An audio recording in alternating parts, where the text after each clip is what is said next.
sand. Hitler is on the brink of doing what Napoleon failed to do: conquer Russia. For the Russian people, the war is an unbroken agony of siege and defeat. In Leningrad alone, 350,000 civilians die of starvation. Russia reels and calls on her allies for help. Open a second front, cry the Russians, hoping to divert the German divisions at the gates of Leningrad, of Moscow, of Sevastopol, of Stalingrad. The German guns keep pounding.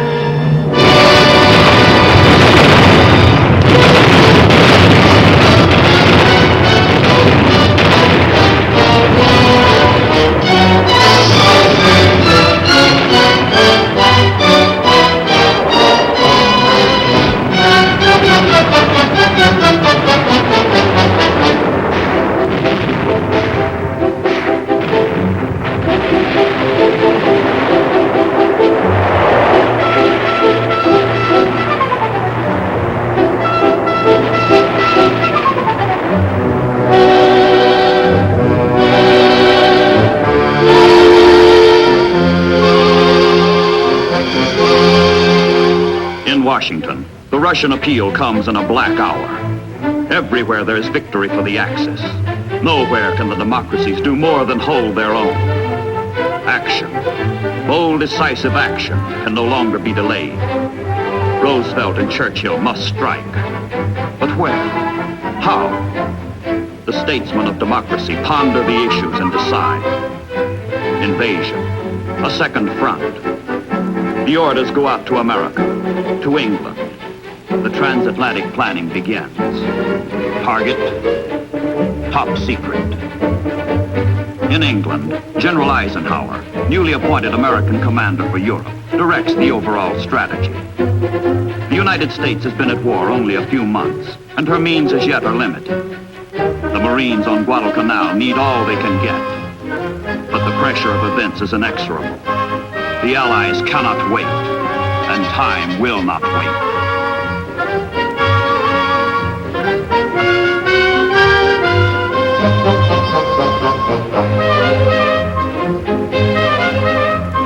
In October, troops embark at English ports for the first joint Anglo-American offensive in World War II. The troops do not know their mission. They do not know that they are one prong of a sweeping double thrust at the Axis in North Africa. The secret course is south, into the Mediterranean.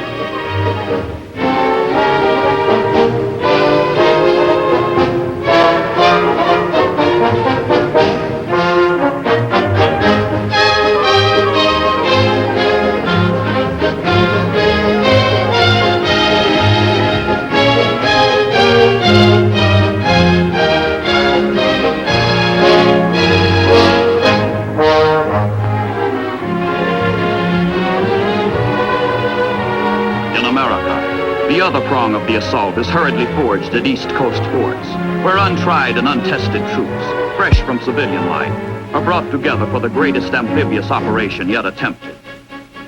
4,000 miles of hostile sea lie between the crystal sands of Virginia, the granite rocks of Maine, and the far shore of North Africa. Many of the men have never heard of their destination, Casablanca, on French Morocco's west coast.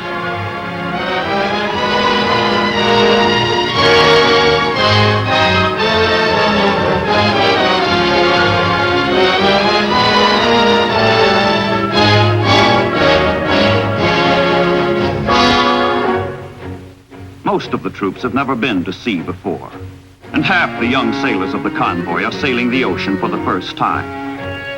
The Allies hope to trump some Axis tricks in a bold move which skeptics call premature. The chances of success are rated no better than 50-50.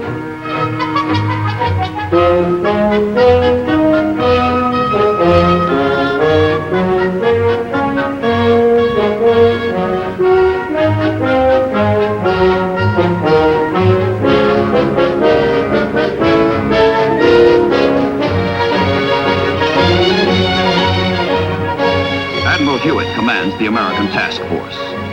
Rumors circulate that the ships are headed south for maneuvers, but Task Force 34 is in deadly earnest.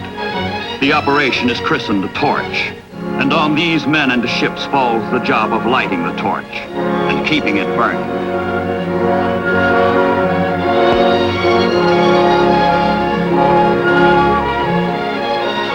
From America, from England, 650 ships and the two convoys plod their precarious way, converging slowly on the whole northwest corner of Africa, moving jointly toward the target.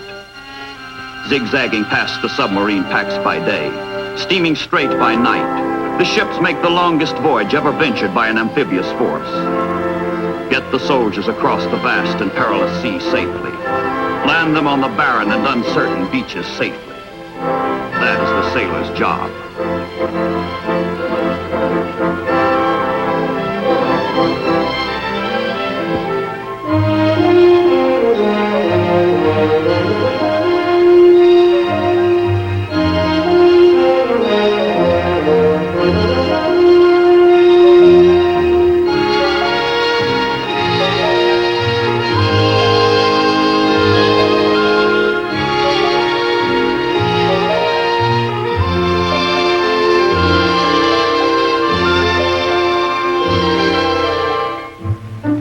Sailors on watch are charged with the safety of the ships, gravest of responsibilities. But in the transports, the troops have little to do except relax, fool around, wait, and try to forget what is ahead.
Discussions prepare all hands for the coming invasion. The Americans come as friends, but to crush Germany and thereby help Russia, they must first wrest bases from France, a friend. The French Vichy government in Europe has pledged itself to defend its African colonies against all. But whether the French will resist Americans, how violently they will react, none can say. So the friendly convoy must sneak toward shore like an enemy.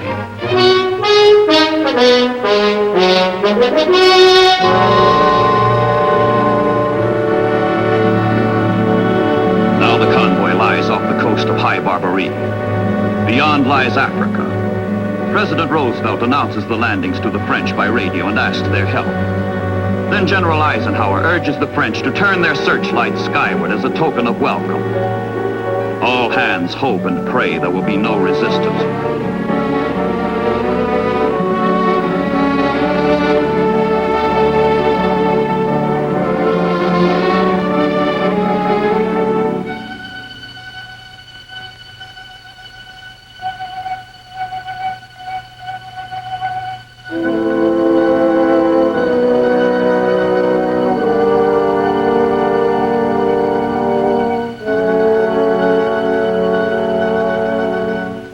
H hour comes in the hazy dawn of November 8th, 1942. The troops go ashore, still uncertain whether they will be welcomed or resisted, embraced or shot.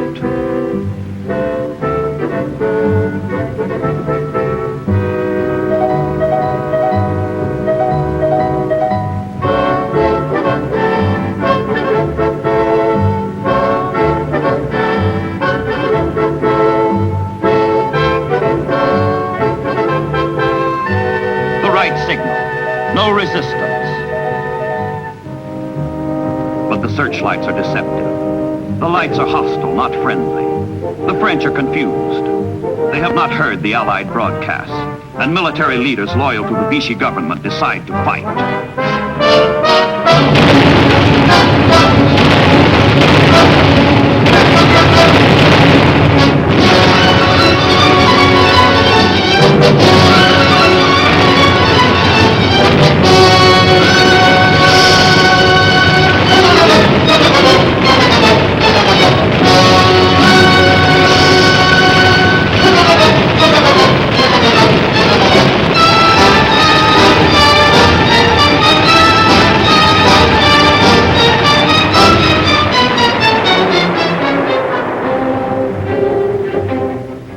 For the landing troops, no doubt remains now.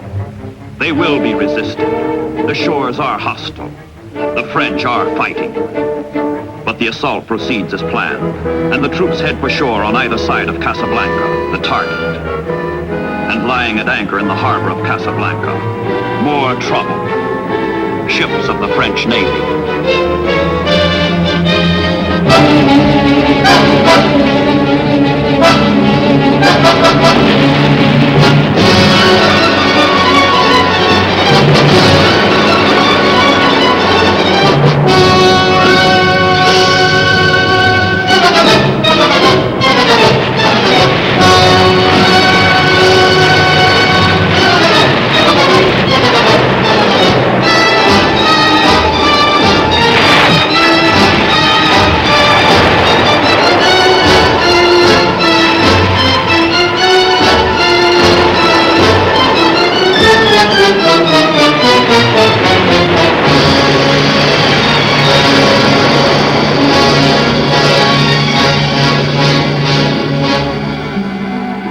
Casablanca continues for 3 bitter days before the Vichy French surrender, and the Free French and their American allies take over.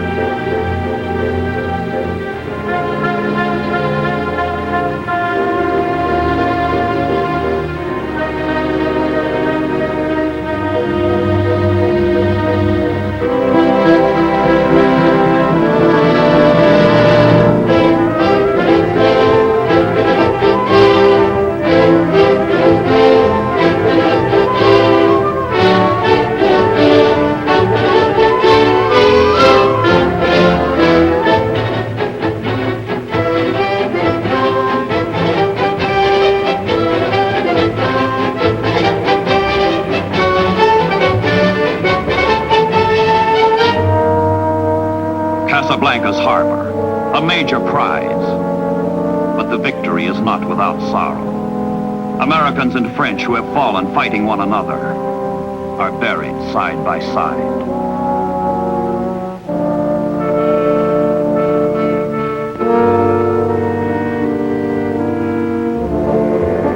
A German commission sent to negotiate with the French is trapped in Casablanca.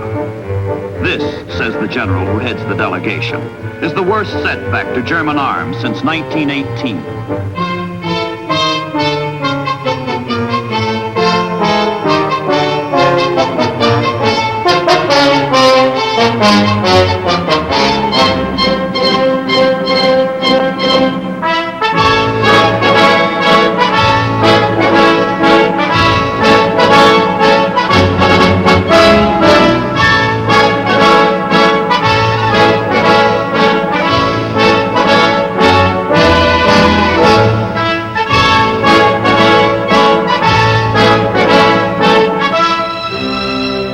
Meanwhile, the second Allied convoy slips through the Straits of Gibraltar and steams eastward for Oran and Algiers. In Oran, there are vital airfields and an important road network. Algiers is the economic, political, and military center of the entire area. If the convoy can survive the Mediterranean gauntlet of submarines and bombers, all of Northwest Africa will fall into Allied hands in one swift stroke.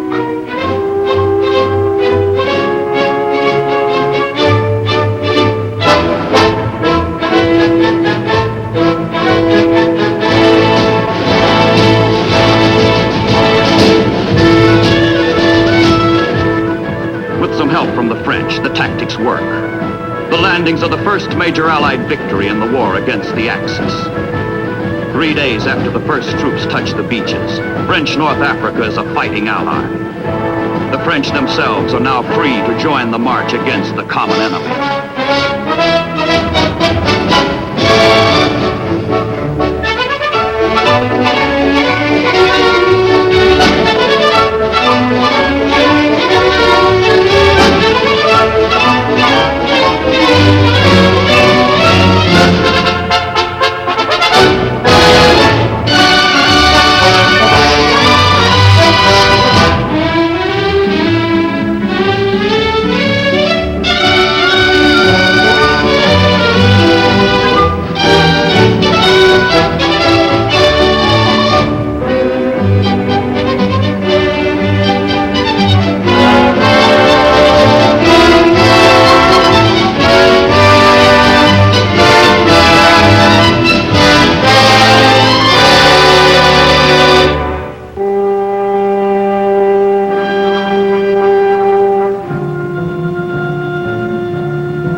At their newly won seaports, the Allies begin the enormous buildup of supplies in preparation for the ultimate conquest of all North Africa. General Montgomery and his 8th British Army are lashing Marshal Rommel and his fleeing Africa Corps 1,200 miles to the east.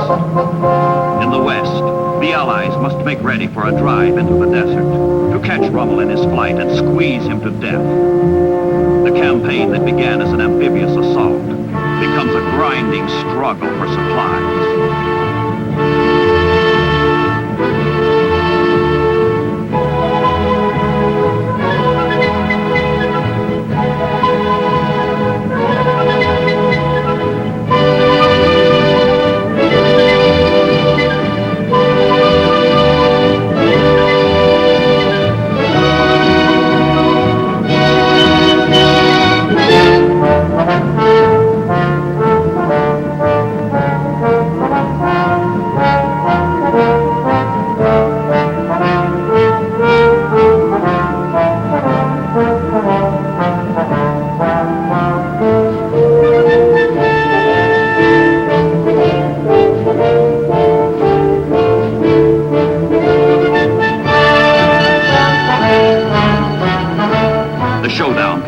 Is on. All supplies, all Allied soldiers must be brought in by ship. The campaign depends on the ports and the navies that control them.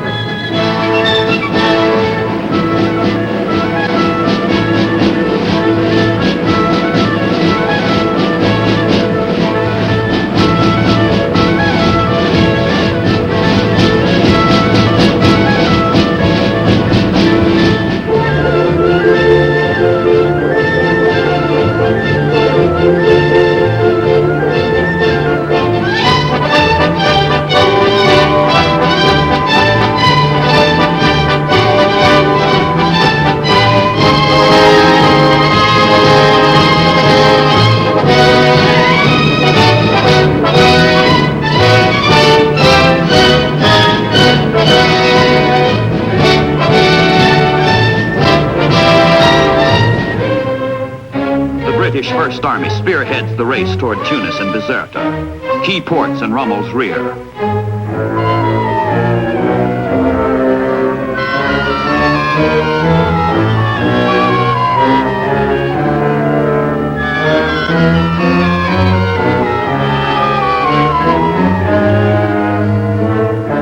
But the Desert Fox and his unbroken Africa Corps reach Tunisia first, checking the Allied move and nullifying the chance for a quick German defeat.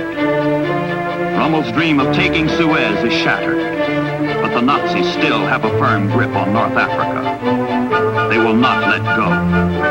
Into Tunisia, across the Mediterranean narrows from Sicily, the Axis High Command sends streams of transport planes to reinforce Rommel. Swiftly, efficiently, the Axis begins its own build-up to counter the Allies.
Are now pushing Rommel from both ends, from the east, from the west, and they keep pushing him, and pounding him, and pushing him.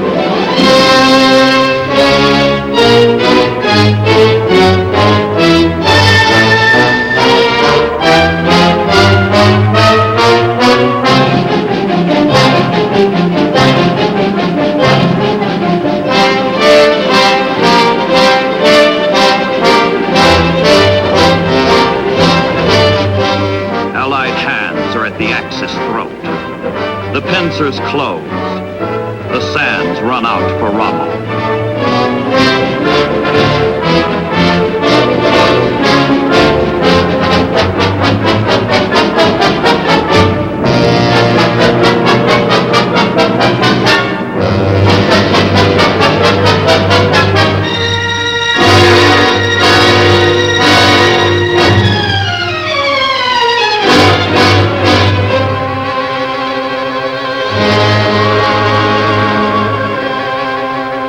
Death of the Africa Corps. End of the Axis in Africa. Defeated in the Mediterranean on sea and the sand. Its obituary is written in the names of supply ports which it could not hold, which marked the road to disaster. Alexandria, El Alamein, El Daba, Mersa Matruh, Sidi Barani, Saloum, Bardia, Tobruk, Gazala, Derna, Benghazi, El Agheila, Sirte, Guerat, Misurata, Homs, Tripoli, Sfax, Sousse, Cape Bon, Tunis, Bizerta.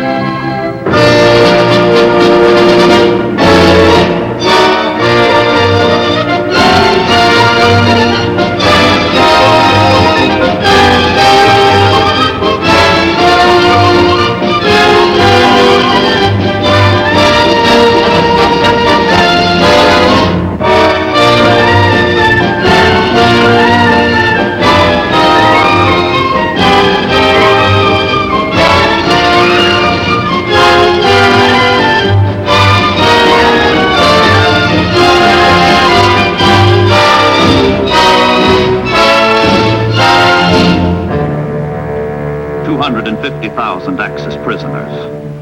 With the 300,000 additional Germans lost at Stalingrad, the face of fascism shows the first furrows of defeat. It is not yet the beginning of the end. but it is the end of the beginning.